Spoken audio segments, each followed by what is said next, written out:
Hello, everybody. Welcome to Zone Defense. We talk all things NBA and NFL. Be sure to follow us on Spotify at Zone Defense Podcast, on Twitter at Zone Defense Pod, and hit that subscribe button down below because it really helps out our channel a lot.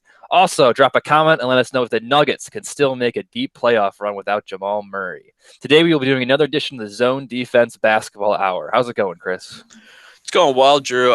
It's been a couple weeks since we've done an NBA episode. It's kind of the dog days of the season, but we're starting to get close to the to wrapping up the year, at least the regular season. Only 3 weeks left.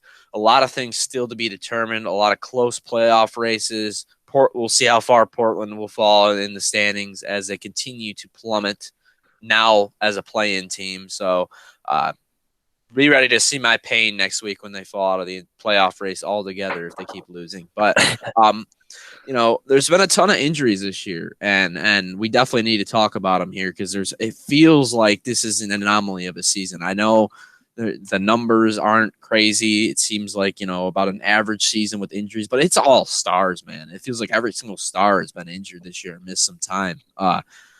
Just look at this laundry list I'm about to go through. We got. Well, let's talk about the guys returning first, I guess. LaMelo Ball back from his fractured wrist. That's big for the Hornets. They're hovering around that play-in range right now. I believe they're in the actual playoffs without being a play-in team. But getting a guy like LaMelo Ball back with this close playoff race could make the difference, man. And a player that's really stepped up, and they actually are in the playoff or play-in right now at the 8th seed. My mistake. But a player that's really stepped up in his absence has been Miles Bridges. He's been absolutely incredible since LaMelo Ball, and they've had some other injuries as well with Gordon Hayward as well. So he's been a guy that's really stepped up. I'm curious to see how that connection goes because it feels like he's got 14 highlight dunks every single night. So it's going to be more fun to watch with LaMelo Ball passing the ball as well. But another guy coming back, and he struggled in his return, was Anthony Davis. I believe in his first game back, he was 2 for 10 from the floor, so not great from AD, but at least they got one of their big two back. Because LeBron, it sounds like he's still a couple weeks out. I believe, honestly, I wouldn't be surprised if they just hold him out until the actual playoffs start, which looks like, a couple weeks away. It looks like the Lakers will avoid the play-in, but who knows? You never know. Maybe the Mavs and another team could end up jumping them because it's still a pretty close race.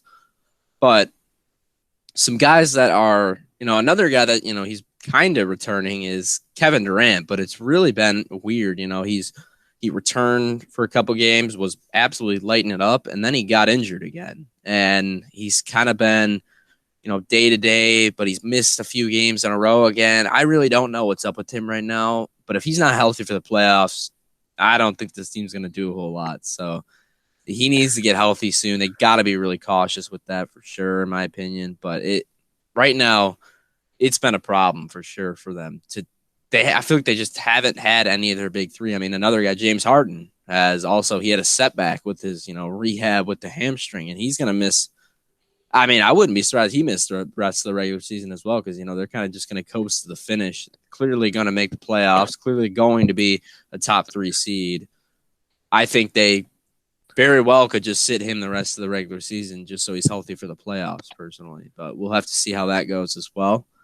Now we'll go into the ankle injuries because there's a lot of those. Donovan Mitchell, first off, that was like a week ago. Jazz should be fine. I think he'll be back for the playoffs. Again, I wouldn't be surprised if they hold him out until the playoffs because they're going to coast to the finish as well. Trae Young, ankle injury as well. Not sure really the severity. It doesn't seem like it's really bad. It seemed bad when I saw it live, but I think he sounds like he dodged a major injury. So good for Trae Young and the Hawks, who have been playing pretty good basketball lately as well. Clint Capella has been awesome for them as well. So hopefully they'll make some noise in the playoffs. They've really had an awesome, maybe been one of the better teams, the better stories in the NBA in the second half after an early struggle for them. But another guy on a team that's been surging lately with the Dallas Mavericks, now passing the Portland Trailblazers in as a 6th seed, Kristaps Porzingis with an ankle injury. Unclear the severity. It was only a couple days ago. I think he'll be okay, personally. It is Kristaps. He's always injured. guy can't stay on the court, but when he's out there, he's a good player. So hopefully he can come back. And then lastly, a couple more injuries, and then one other guy returning.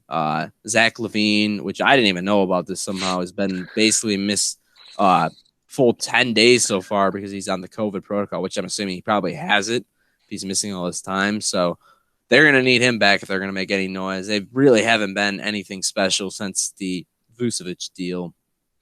So, a team that really has underwhelmed in the second half, in my opinion, but still has some promise for sure. And then Jamal Murray, this is obviously you touched up on it in the intro. He is going to miss a lot of time, probably some time next year as well with his torn ACL, which I saw this live as well. And this was pretty heartbreaking because he was just going up for a regular layup and it was just, it just happened. His knee ended up giving out. I knew right away that things were not good for him.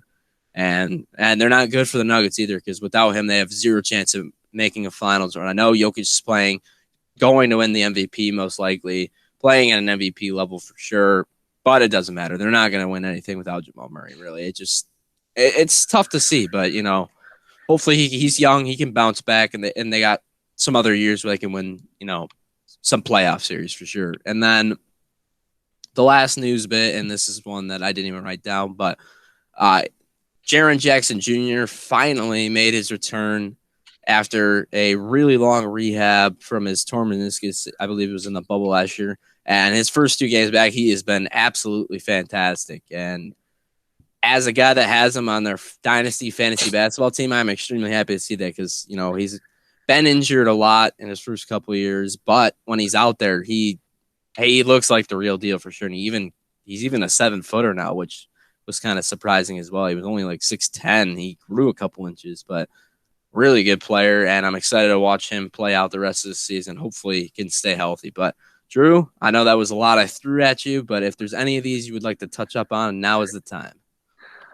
No, I mean, you did a really great job of breaking them all down and then also kind of giving the implications of for the teams as well. The Nets is really a bit of a concern. I know everyone's kind of just already booking their trip to the NBA Finals, but the Sixers and Bucks, as we're going through the tiers a little bit later, I think they are both capable of beating the Nets in a series, especially if they're down even just one of their guys, but also 2 of their guys.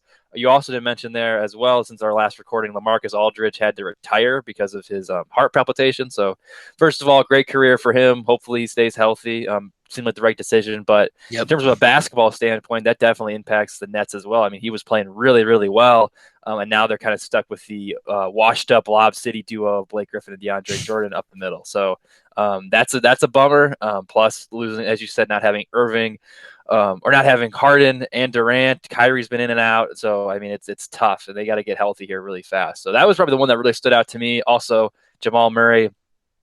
It really sucks for the Nuggets because they were really peaking at the right time, but they've been playing some good basketball so far without him. So maybe they can make some noise in the playoffs. I don't think they're on the level of the top teams in the end or in the Western Conference, but Jokic is probably going to win the MVP, so maybe they can surprise some teams like they did last season. But it really sucks for them because I think if they had Jamal Murray, they could have a legitimate shot at making the finals and maybe even winning the championship. So real bummer for them. That's definitely, as you said, the most heartbreaking one. But hopefully they're still a relatively young team. Hopefully they can be back again next year better than ever. So, but yeah, I think you did a really good job there. Did you want to jump in now to your the topics, or did you want me to start with the topics?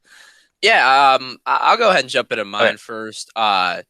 So I have a couple down. The other one I won't mention because you may say it, but this team has been really impressive this year. So I'm hoping that you end up bringing them up, which we will later anyway. But I want to talk about a player here, and this is a guy that I have proclaimed. We've had some debates throughout the season about this player being better than his teammate or not. And that's Jayson Tatum with Jaylen Brown. We've had a lot of debates. I know in a group chat that we're in about that's really into basketball. We've talked a lot about, which one is more important to the team, Jaylen Brown or Jayson Tatum. It's clearly Jayson Tatum, man. And it always has been. And I've always been on this side. This guy's an absolute stud, and he's been absolutely carrying this team lately. I know Jaylen Brown's missed some time. He's kind of been in and out of the lineup. but the guy's been flat out carrying this team right now. I mean, the guy's averaging 26 a game, around 8 rebounds a game, 4 assists. He's shooting 46, 39, 87. Pretty good numbers from that as well. Above average for sure.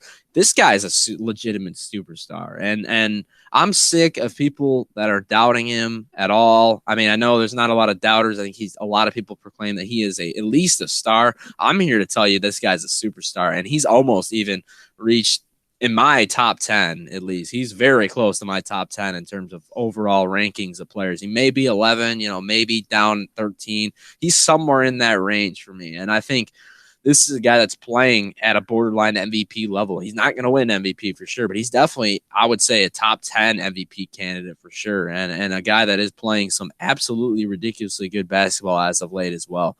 And is the reason why the Celtics have picked it up a little bit.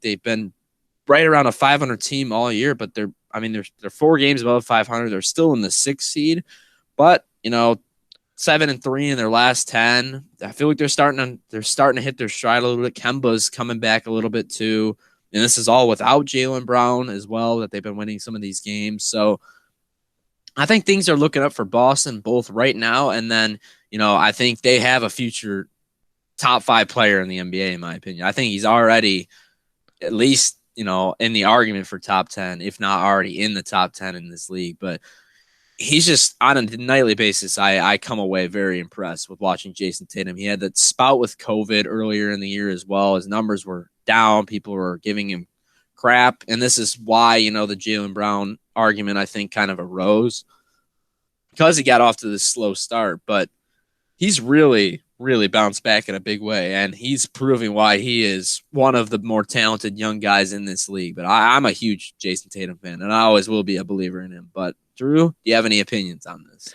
Yeah, so I was kind of called me out there for a little bit, not really though, Little but bit. I will own up to it. I was one of the people in our group chat that said Jaylen Brown was better than Jayson Tatum, at least at the beginning of the year, and I still stand by that. I mean, Jaylen Brown was, maybe it's obviously small sample size, but Jaylen Brown was like a top player in the NBA. Like, it really seemed like he took that next step. And honestly, and Tatum was out with like COVID, and he had these injury issues, and that was the first half of the season. Now the second half of the season, it's like they just reversed, right? Jaylen Brown has been in and out of the lineup, and Jayson Tatum has really taken that next step. And also Tatum, I don't know what it is, but maybe it's just he's conditioning's not great or what. I don't know what it is, but like last year, first half of the season, he wasn't like super great, and then he was going off. And right around by the time of the COVID break, people were talking about him in the MVP discussion. He was like a legitimate superstar. And this year, same thing. And this year, I don't even think it was a conditioning issue. I think it was just bad luck. So for whatever reason, first half of the season isn't great for Tatum, but then the second half of the year, like you said, he becomes a top 10 player in the league. Obviously he's not in the MVP talk this year, but I think this is a guy who definitely could eventually win an MVP, or at least become really close to winning an MVP, because he's still really young. He's got playoff experience, and it's really come at the best time for the Celtics. I think we talked about a few weeks ago, like what's wrong with the Celtics, and that's been a common theme throughout the entire season. But like you said, they've finally been playing better, and they're out of the play-in, and they've been kind of stuck in the play-in for majority of the season now, and now they're the 6th seed. So nothing's locked in stone yet, but if they could maybe get up to that 4-5 seed, and avoid having to play the Bucks in the first round, or even the Sixers or Nets potentially, and have to play like the Knicks or the Hawks, I mean, that's really big for them, and then it gives them a shot to maybe beat them in the second round. But yeah, Jayson Tatum, really good player, and I will own up to my bad take from early in the season. But I do think Jaylen Brown was really good. I think he's still going to be kind of take that next step. But it just sucks right now because he's been out with injuries. But yeah, Jayson Tatum is a star, maybe even a superstar for sure. Now, Jaylen Brown you were not wrong about him taking the next step. For a couple of years, I thought Jaylen Brown was one of the more overrated players in the league. His first couple of years in the league, which I don't really get how a player could be overrated early in their career, but I just kind of thought that people thought he was better than he was. But they were seeing something that I wasn't. I'll own up to that. This guy is I think he's a legitimate superstar as well. And maybe my definition of that is a little bit, more loose than yours is, but I think both guys are. And I think Jaylen Brown is a very good player. In my opinion, borderline top 15, definitely in my top 20 for sure, easily. But I think Jayson Tatum is clearly the alpha dog on that team. And I know, yeah, Jaylen Brown's dealt with some injuries, but when they're out there together, I think it's been the Tatum show since he recovered from COVID. And the guy's been using an inhaler all year as well. You got to Yeah. factor that in. He's not right. Like COVID messed him up, man. And I think that had a lot to do with his early season struggles. When he came back, he wasn't great. And then that's when this debate started arising where they were like, Jaylen Brown is clearly better. I was just like, all right, let's pump the brakes a little bit on this. Let's give him some time to come back, and he is, to be fair, a second half player normally. I feel like he usually hits his stride at about the All-Star break and really blossoms from there. And he's done just that this season, and even on a different level, in my opinion. So I am really excited to see what he can do in this playoff stretch. I don't think the Celtics are good enough to win the finals or anything like that, and I think they'll even tell you that. But when you got two top 15 players, two high-level young scorers, and Jayson Tatum and Jaylen Brown, there's a shot for sure. Definitely they can make some noise in the playoffs. And if these two guys, they're going to be matchup nightmares. Doesn't matter who they play. Even if they play the Nuts, they're going to play them tough because these two guys can really fill it up for sure. Yeah. Yeah, and like I said before, I mean, it really came at the perfect time for the Celtics because they were really struggling and they needed a savior. Unfortunately, that was Jayson Tatum, and hopefully Jaylen Brown gets healthy for the playoffs because I think if he is healthy, I mean, this is a team that a lot of us had making it to the Eastern Conference Finals headed into this season, and they obviously did not live up to those expectations so far, but.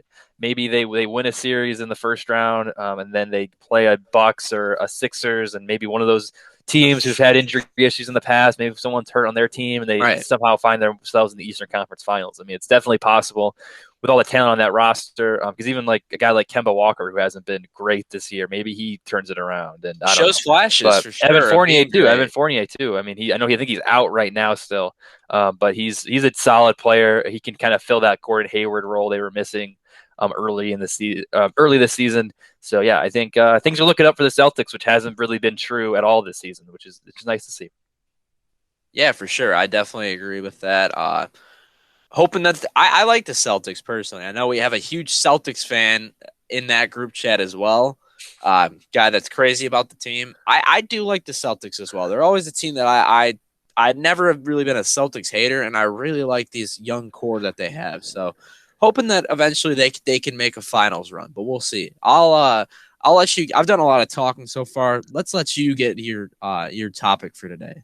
Yeah, you're the friend we're talking about too. He's a big Daniel Tice fan, and I hate to break it to him, but they've been actually a lot better once Daniel Tice went to the I know. Bulls, and the Bulls have been a lot worse since Daniel Tice went to the Chicago. So maybe Daniel Tice was the problem. Who knows? But I'll jump into my topic. It's just some awards talk here because there's been some interesting developments in a couple awards. So first, I want to talk about really quick Colin Cowherd, who is a Fox Yeah. Sports radio personality. He released his top 5 MVP ladder earlier this week, and I got to give him credit because it was definitely unique. And he talked about how he said traditionally we don't give it to the most valuable player, we just go with the stats and like the narrative based. So he was talking about who's the most valuable player to their team, and he ranked the top 5 guys in his opinion. So there's your usual suspects. So LeBron's at 5, which I kind of agree with. He's missed a lot of time. I think that's a respectable take. Yeah. 4 is Steph Curry, which his stats are crazy, but the team isn't great. Again, I think that's a defensible take, depending on who's in your top 3. Then you got Jimmy Butler at number 3. I have not seen Jimmy Butler's name linked with MVP at all this season, and No. boom, Jimmy G buckets is there at number 3. I mean, the Heat aren't good, so they're very comparable to the Warriors. So I think the tiebreaker goes to the guy with the best stats. So I think I would put Curry at 3. But yeah, his reasoning was the Heat were awful without him to start the year, and he came in and they really kind of improved. But they're currently worse than the Celtics. It's not like they've been like tremendous since Butler came back. And if you're giving it to a guy like Jimmy Butler, then you could also give it to a guy like Jayson Tatum that we just talked about, right? I mean, Celtics were awful without him when he was banged up or out of the lineup completely, and now second half he's been really good and the team's been really good. So don't really get the Jimmy Butler love at all. And then Nikola Jokic at number 2. Again, you can defend that depending on who your number 1 guy is. Then number one is Chris Paul. I mean, this is a guy, I think Charles Barkley brought him up, said, hey, he deserves the MVP. I mean, this is solely based on like not the narrative, but like who's valuable to winning. And if you look at the teams like the big name guys who are getting a lot of MVP love, like Curry or Jokic, both their teams, Nuggets are a little bit better, but both the teams aren't great. And Chris Paul is leading the Suns team. They're the second team in the West, one of the best records in the NBA. And this is a team that's been in the dump for a decade now. And he comes in, brings the winning mentality, and now they are, because his stats are not, quite frankly, not that impressive. 15 points a game, 8 assists a game, 4 rebounds a game, not great. But using Cowherd's kind of mentality is like, okay, who's most valuable to winning? I think the argument could be made that it's Chris Paul if you kind of encapsulate his off the court contributions as well. Would I give it to Chris Paul? No. I think he deserves votes. I think he should be a top 5, top 10 guy in the MVP race, or in terms of votes this year. But I would still give it to Jokic because I think the Nuggets aren't that much worse than the Suns in terms of record and just in terms of overall. And also, you look at Jokic, that team would all absolutely be, fall apart without him. So he's also very Pitiful. valuable to winning. And look at the stats. Jokic's are way better than Chris Paul's. So I get where it's funny because Cowherd says it's a narrative based award, but he's kind of making it like a legacy award. Like, congrats, Chris Paul, you've had a great career. You've never won an MVP before. Let's just give it to you right now. When there's other guys who I think are more deserving than Jokic. I can understand Chris Paul. I can even understand Chris Paul over Curry, I guess, maybe. I think that's crazy. I know you're looking at me like, are you kidding me? You just said that. But you can make an argument. But I think Jokic is definitely the clear cut favorite. But I just wanted to hear your thoughts real quick on that. Again, very unique, and I give Cowherd credit. I know he's doing it just for clicks, but you don't see that MVP top 5 very often. Chris Paul, at least, I've seen in some Yeah. list, but Jimmy Butler, that was the one that really was like, what? Like, I haven't even heard of him in MVP discussion at all. But what are your thoughts on that? Look, I mean, Jimmy Butler has had a good season. Don't get me wrong, but like, if we're gonna put him over Steph Curry, I think that's asinine because the Heat roster is considerably better. They're in an easier conference, and they have basically the same record as the Golden State Warriors, who have literally zero talent on that roster besides Steph Curry. I mean, Curry has to drop 40 if they win, pretty much. That's how it feels right now. And this guy's playing at an definitely playing at an MVP level. I don't think he deserves to win it, but he'd be number 2 for me right now with the Embiid injury. I think my top 3 would be Jokic, Curry, Embiid. And then after that, I'm okay with a guy like Chris Paul being in that top 5 because, yes, he has had a very good season and he deserves some recognition. I would probably still put a guy like Dame over him.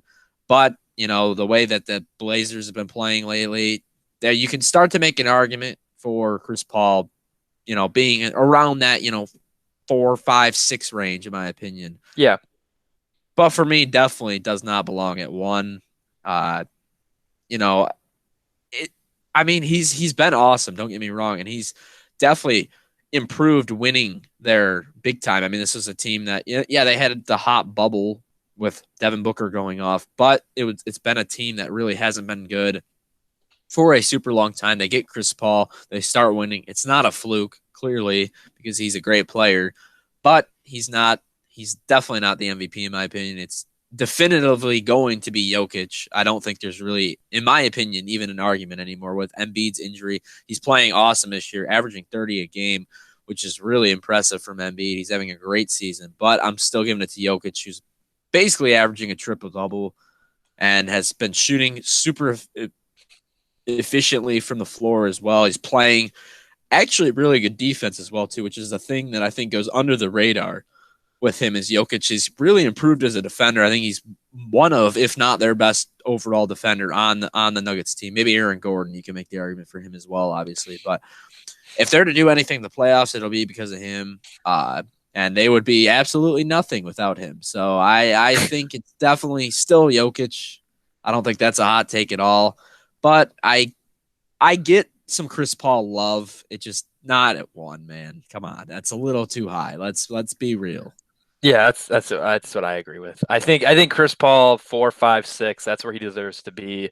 I think you could also, if LeBron comes back here relatively soon, I think he deserves to still be top five, assuming he's still LeBron, because he had a really good start to the year. He was top three MVP guy, no doubt about it, and then he got hurt, so that kind of derailed his MVP chances a little bit. But yeah, I'm right there with you. I think Jokic is the guy clearly, unless like Embiid just goes on a tear and stays healthy and the Nuggets just fall off a cliff and Jokic sucks and gets hurt. That's the only reason. But like, there's only like 3 weeks left. I think there's not It's enough not gonna time. happen. Yeah, Yeah. I think it's Jokic. And I like Jokic a lot, so I'm happy to see him there. But I also Yeah. like Chris Paul, so it would be cool to see him win the MVP for sure. But But it's I gonna just be this I year. don't think it's gonna happen. No. And then really quick too, before we jump into like our tier breakdown, I just wanted to hear your thoughts on the Rookie of the Year award because I think it's Anthony Edwards' to lose. I think he's had a great season. I was not in favor of the pick. I thought he was a little bit overrated. I was like, what is this guy? Why are we taking him number one overall? It seemed like the Timberwolves were more so filling a need rather than taking the best available, who I thought was LaMelo. But then he's had a really good second half of the year. He's averaging 18 points a game, 4 rebounds a game, 2 assists per game. I know that you should take this into account when you're looking at awards, but he's also just a great personality. He's got crazy highlights. He's just been a really welcome surprise. I feel like he's been a really solid player this year. Definitely better than James Wiseman, who had a solid, 2, 3 weeks of the year, and then he's kind of fallen off the cliff. And now his coach even came out and said, "Hey, we're better without him." So that's not great. No. But then the obviously other guy who's in the hunt is LaMelo Ball. I mean, it's like this was obviously his award to lose early on in the year. Then he got derailed by the injury. But as you mentioned in our intro, he is coming back here, hopefully very very soon. They said about a week ago that it would take him 7 to 10 days to come back.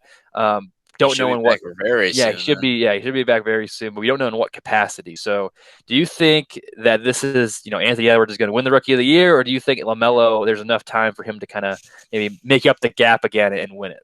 See, I do think there's enough time for LaMelo to, I mean, I think they got about, most teams have around 12 to 13, maybe 14 games left. I think that's enough time for LaMelo Ball to come back and win the award personally, because especially with where the Hornets are right now, they're at the 8th seed, but they're really close to being, out of the playoffs or being, like a 5 seed, 4 seed. They could realistically, I mean, I think there's only a couple games separating them and even like the Hawks up at 4 or 5, wherever they are. So with LaMelo, I mean, yes, he definitely has to play very good to win the award. But I mean, the way he's been playing, or the way he was playing before the injury, I can definitely see that happening. He was playing at a very high level of basketball, and I think he would have ran away with the award had he, Yeah. regardless of what Anthony Edwards has done. I think he would have ran away with the award had he stayed healthy for sure. So in my opinion, I mean, yeah, right now it's Anthony Edwards, but I think LaMelo Ball definitely is going to have an opportunity, especially with how bad the T Wolves are.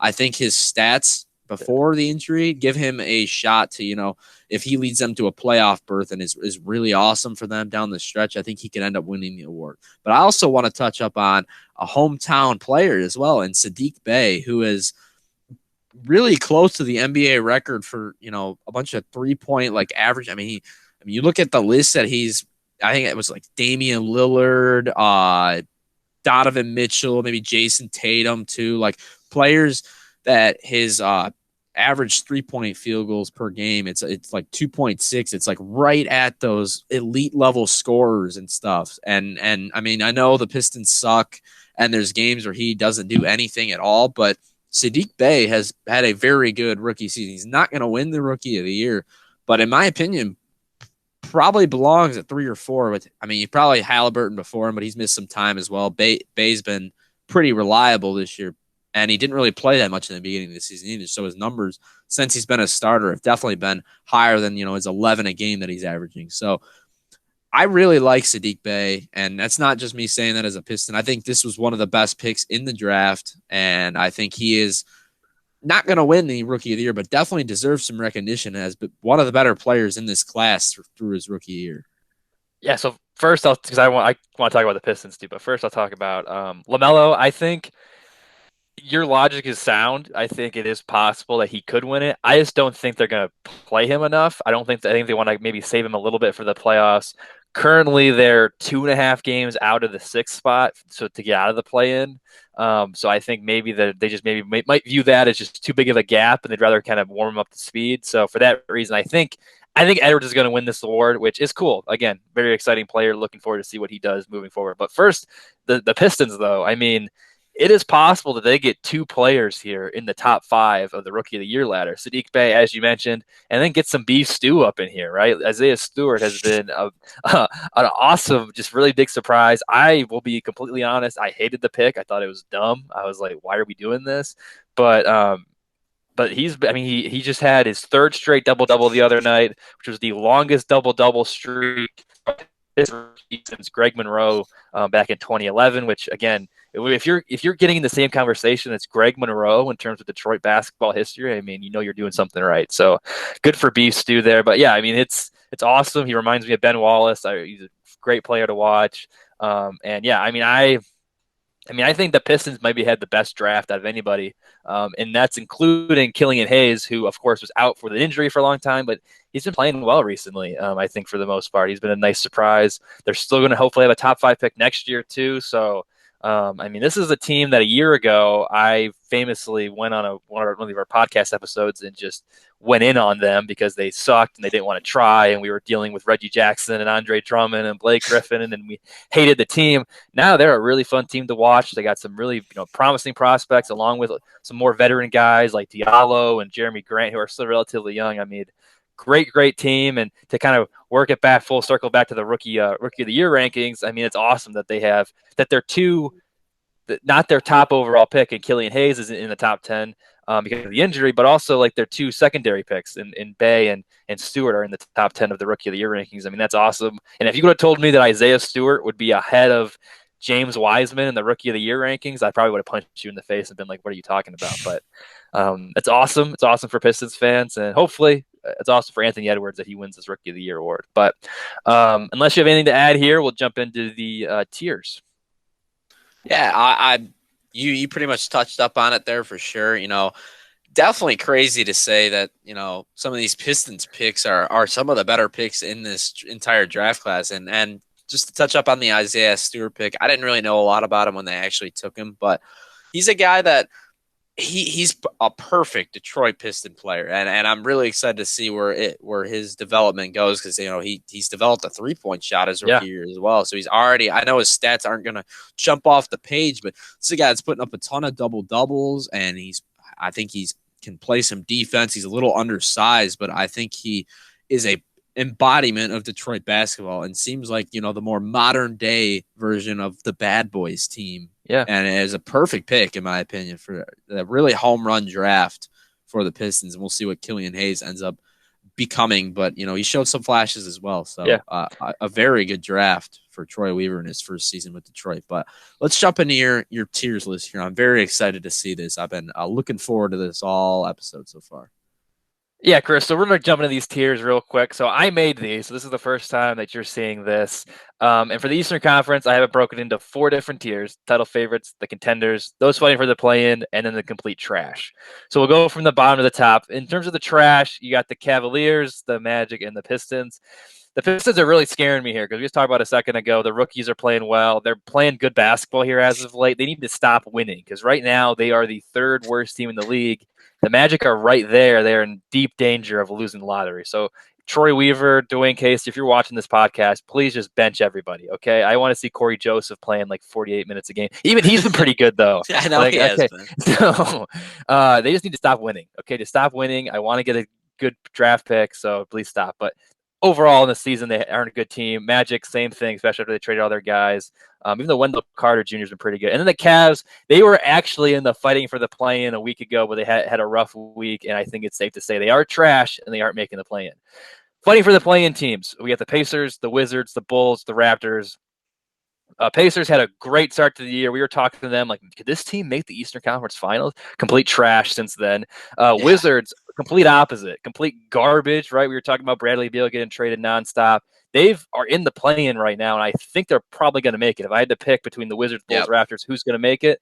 It's got to be the Wizards, I think. The Bulls, you mentioned that Levine's been out due to COVID safety protocols. If he comes back sooner rather than later, I think they have a shot. But overall, really disappointing after they made that big trade. They were like, oh, the Bulls are going to be the 6th seed, and they're probably going to miss the play-in, which is really unfortunate. And the Raptors, we've talked about them at nauseum. Overall, disappointing year, but they're still right there in the play-in hunt. Hopefully, they'll have a better year next year, and they could still realistically make it, even though they keep resting their guys for some reason, which doesn't make any sense to me. Then we've got the contenders, question mark, the Knicks, the Hawks, the Celtics, the Heat, the Hornets. All these teams have had solid years. Well, the Celtics and Heat have been disappointing. The Knicks, Hawks, and Hornets have been pleasant surprises. Overall, they've had solid seasons as a whole. I think these are your teams that the Heat and Hornets are probably my favorites to win the play-in. Maybe the Wizards, maybe could beat the Hornets. I don't know, but then they could possibly maybe push a Nets or a Sixers to like a deep play. 6 or 7 games in the first round. Who knows? And I think ultimately the same for the Knicks, the Hawks, and the Celtics. I think that's kind of like their upside is they push one of the top 3 teams to like a game 6 or a game 7, like the first or second round, and ultimately fall short. That's at least my opinion. So that's why I have them as like the contenders question mark. Because maybe if they make an injury, maybe if they have an injury, who knows? Maybe they can maybe win a playoff series. Who knows?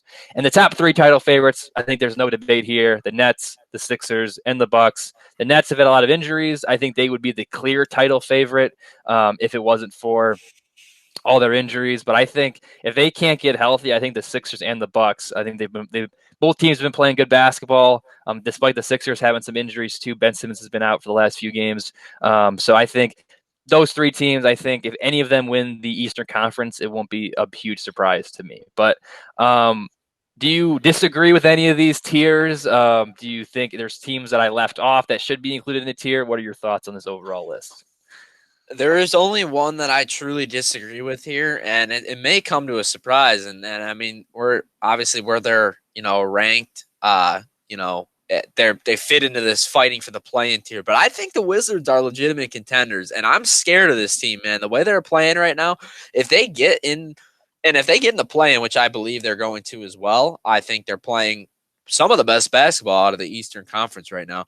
I think they're going to win the play-in, personally. That's my opinion. I think they will get into the playoffs, and they'll make it tough on if it's the Nets. They'll make it tough on the Nets for sure, in my opinion. I think with the way the way Bradley Beal are playing right now, Russ is playing on a different level right now. He's been, honestly, in the second half of the year, he's been one of the better players in the NBA. And if you just looked at the second half of the season, I think he belongs in the MVP conversation. But, obviously they were miserable and he was miserable in the first half of the season. So definitely doesn't belong in the overall MVP. But if you're just looking at a second half MVP, he's definitely in that conversation, in my opinion, with the way this team's playing, which the roster really isn't anything special. So with him playing at that level, I think it's extremely impressive. And I think the Wizards, while, yeah, maybe contenders is a loose term, I think they are as good as, the Hawks, maybe not the Heat, but at least the Hawks and the Hornets to me. I think they're right around that range in terms of overall team, just because of how well Russ and Beal are playing right now. So,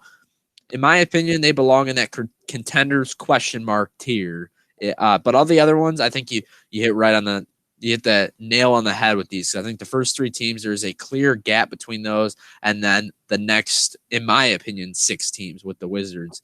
And, other than that, I mean, you could throw the Raptors in the trash tier if you want to. They really haven't been good. The Bulls, honestly, probably deserve to be there as well because of how poorly they've played since getting Vooch.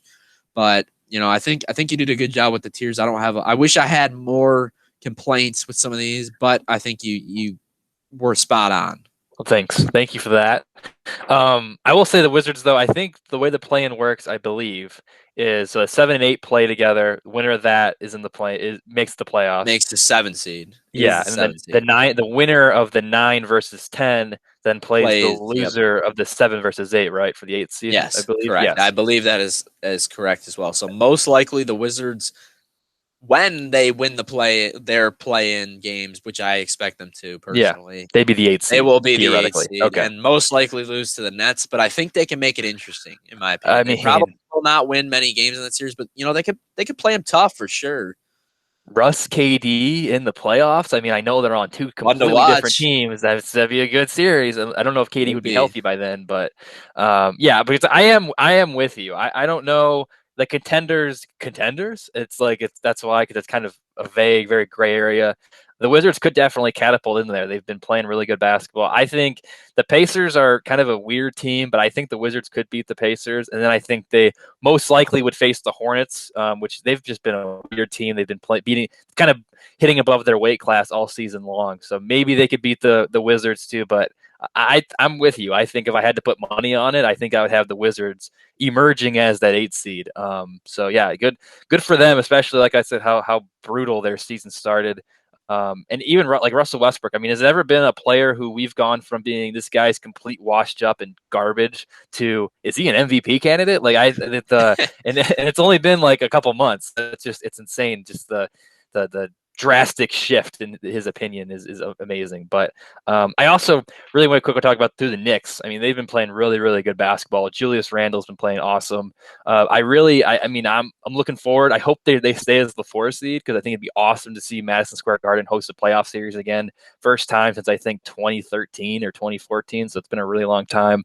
And I think the Knicks could, especially if it's Knicks Hawks. I think the Knicks could definitely win and maybe scare a team like a Sixers or Nets in the second round. Yeah. Um, I think I think they often get kind of put in the group with like the Hawks and the Hornets of like the young up and coming teams.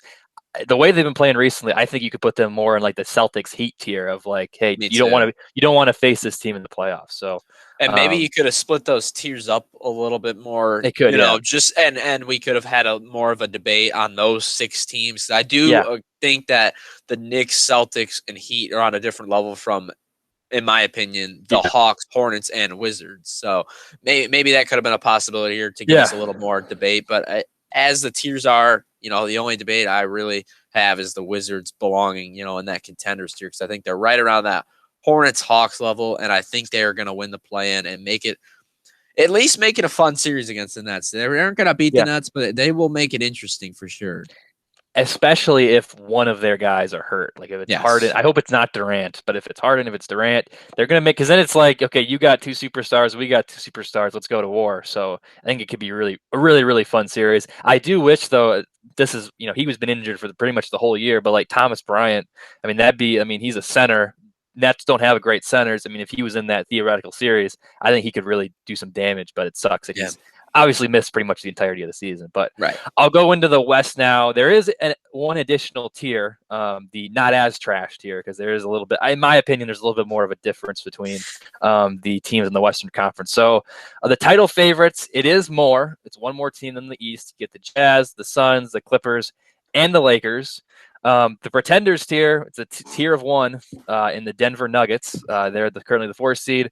I had them in the title favorites tier before the Jamal Murray injury. I just don't trust them as much. And even the Lakers, I know they have injuries. You could probably make an argument for them being in the pretenders tier as well. But I think overall, you can't count LeBron out in the playoffs. I mean, we saw with the Cavs. I know it's a different conference, but he dragged a team of Jeff Green and George Hill and other Kyle Korver and some other garbage to the NBA Finals. So you can never count him out. So you got to put him in the title favorites tier, in my opinion. Then you got the fighting for the play-in. You get the Mavericks, the Blazers, the Grizzlies, the Warriors, the Spurs. I said I put fighting for the play-in, but these are the play-in teams, so maybe I should just label this tier the play-in, even though the 6th seed isn't part of the play-in. So I guess it makes a little more sense now that I kind of talk it out. But I think these 5 teams are all pretty much very similar. Maybe the Spurs, I do think maybe there's a bit of a tier break from the Spurs and the other 4 teams, but like the Maverick, Blazers, Grizzlies, Warriors, I think they're solid teams. I think maybe they could shock a team and push a team to 6 or 7 games in the first round, but I think, in my opinion at least, that's their upside. I know you're a big Blazers fan, and I know you don't want to hear that, but that's how I feel. And the Mavericks too, especially if KP's out. That's just it's going to be tough to win a series against any of the teams above them. And then you got the not as trash, the Pelicans, Kings, Thunder. Pelicans are super disappointing. I actually had them in the fighting for the play-in tier, and they've just been awful these last weeks. And it's awful because if you look on paper, they have more talent than the Spurs, the Warriors, probably the Grizzlies, and they're like not even close to them in terms of games. So that's just really disappointing for them. Kings, Thunder, Kings disappointing too. We thought they maybe could sneak into the play-in a few weeks ago, and they've lost. They lost like 8 in a row, so that sucks for them. Thunder, they're just kind of doing like what they did last year, right? They're better than we thought they were, but not as good as they were last year. Obviously, they made the playoffs for this year, especially with SGA out. just not as trash. But they don't deserve to be in the Wolves Rockets tier of just complete trash teams. Timberwolves, though, they have been playing better. They were way behind the Rockets in terms of their record, and they've won some games, playing a little bit better here as of late, and they were able to pass the Rockets, so they're not the worst team in the league anymore. So congrats to them. But a little more differences here. In comparison to the East, it's not as cut and dry. But what do you think about these tiers, Chris? Yeah, I mean, personally, I would throw both the Kings and the Thunder in the trash tiers. Well, the Thunder haven't won a game in like a month, pretty much. They're like 0 in their last 11. The Kings barely win anymore, and I think they're, in my opinion, totally eliminated from anywhere near the play, and they can't win a game right now, and they suck. They need big time roster overall. I think those teams belong in the trash tier personally. And then it's a one tier team tier. Pelicans not as trash. But honestly, with the talent they have on their roster, they should be considerably better than they are. And they are just not. Honestly, if you wanted to fire Stan Van Gundy already, I wouldn't be opposed to it. I don't think he's done a very good job there at all. Yeah. Personally. But, looking at, some of the higher tier teams, I agree with the 10 through 6. The Mavericks, maybe, if the way they've been playing really well, it's tough to put them in the same tier with the Spurs because they're considerably better than the Spurs, but they're also not a title favorite either. Maybe they're a pretender as well, possibly, or a contender if you want to make another. If you want to make 50 tiers, maybe we could just have a tier for every team. But the Mavs, I think if Kristaps, the injury isn't a big deal, I think they can make some noise in the playoffs for sure with the way Luka's been playing lately. I feel like the team's starting to gel as a whole better. I mean, they passed the Blazers, who have been absolutely god-awful, and we talked about this before the episode. Being a fan of that team right now has been one of the most frustrating things I've ever done in my life because this is a team that I think – You're a Lions fan too, though, Chris. Yeah, but at least I know they're going to lose going into the season. The Blazers, I believe, have a – maybe not championship level roster, but contending level roster, in my opinion.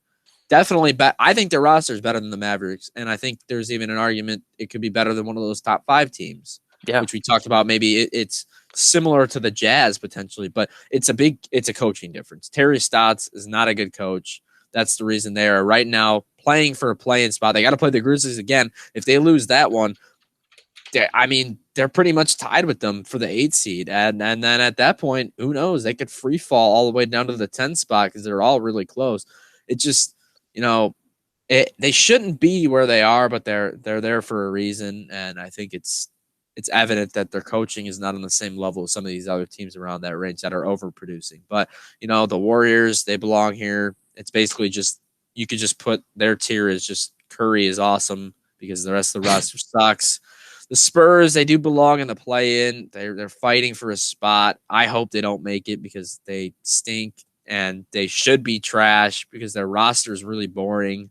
And I don't know. I don't really like the Spurs. They're going to end up making the play-in. I'd much rather be the Pelicans. They're not good enough.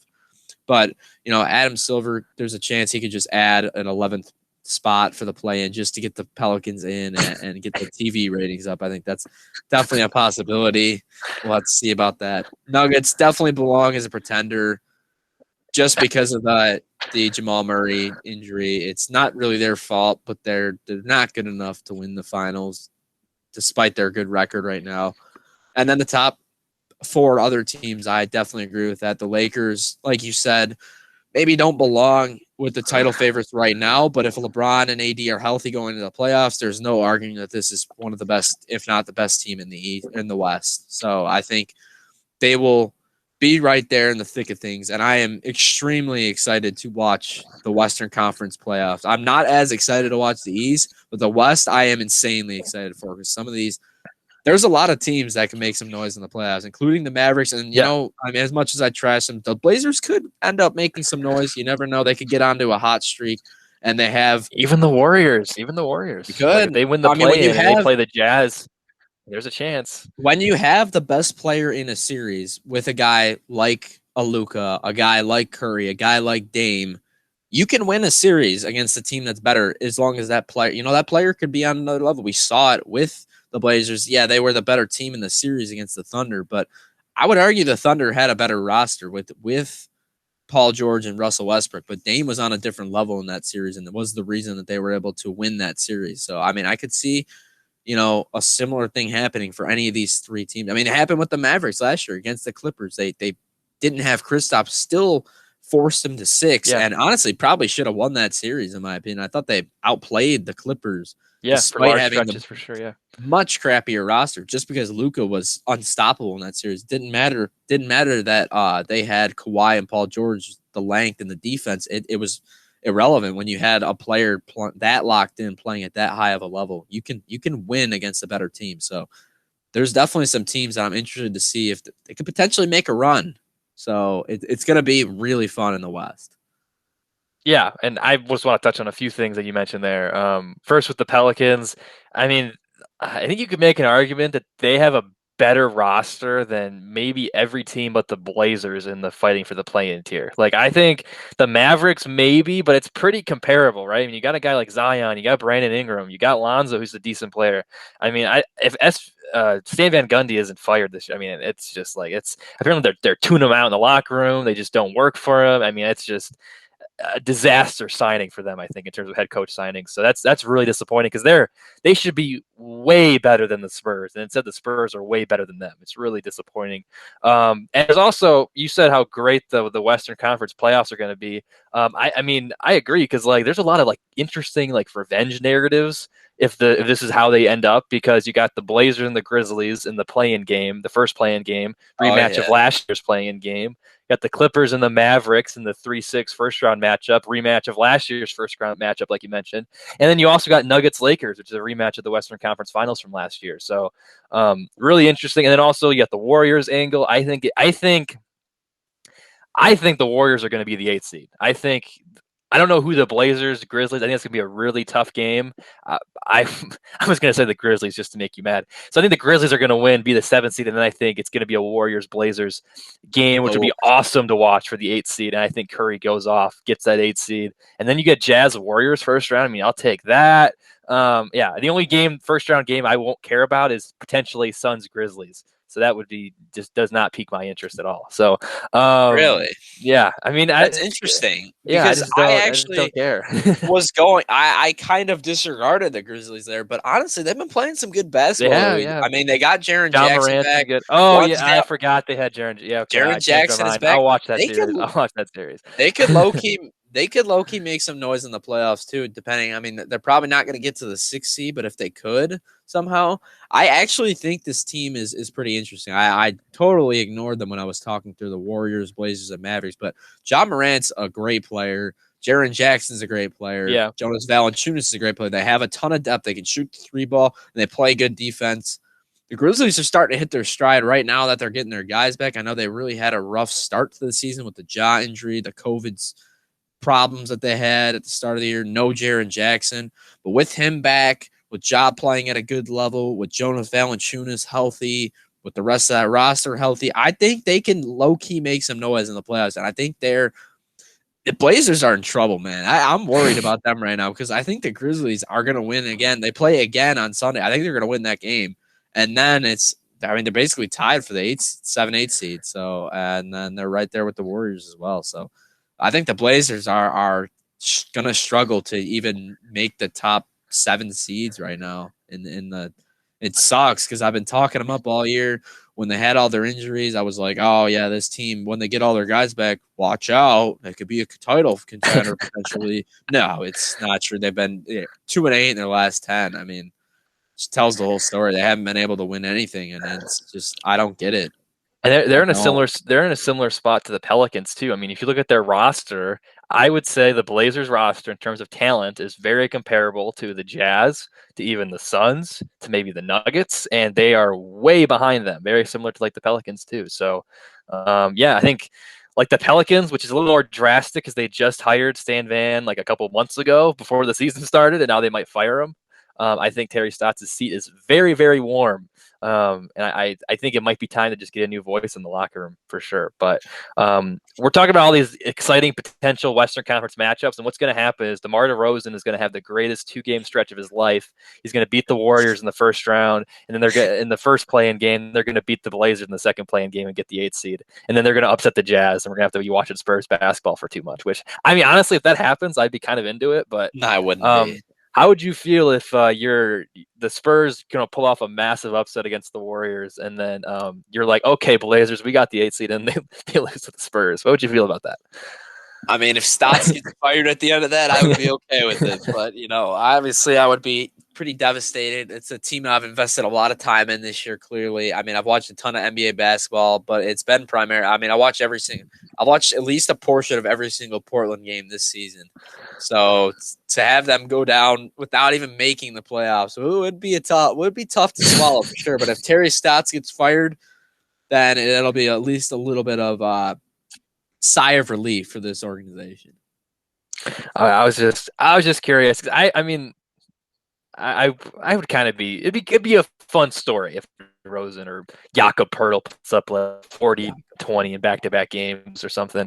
That'd be insane. But yeah, anything else you want to talk about either with the tiers or anything NBA related before we get out of here?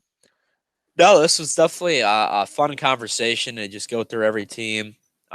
We'll have to see how it comes to fruition in a couple weeks. We'll have to revisit these. Maybe you can make an updated tier list for us going into the playoffs. I think that would be pretty interesting if you did that again, and we could see how different it was. When the Blazers are totally eliminated from playoff contention, I can vent about that too. We could even make a tier maker list together too. We could make one of those. That's part of our playoff preview. That's a good idea. But as far as this episode goes, that's it. So once again, we're the Zone Defense Podcast. We have playoffs are right around the corner, so we're going to keep up, hopefully doing these each week.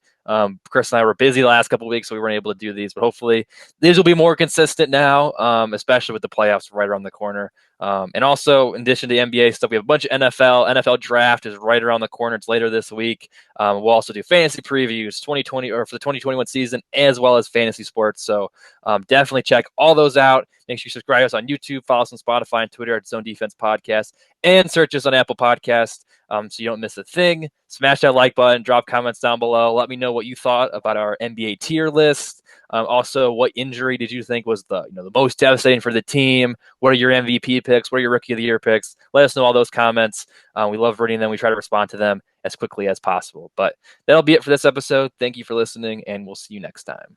Peace.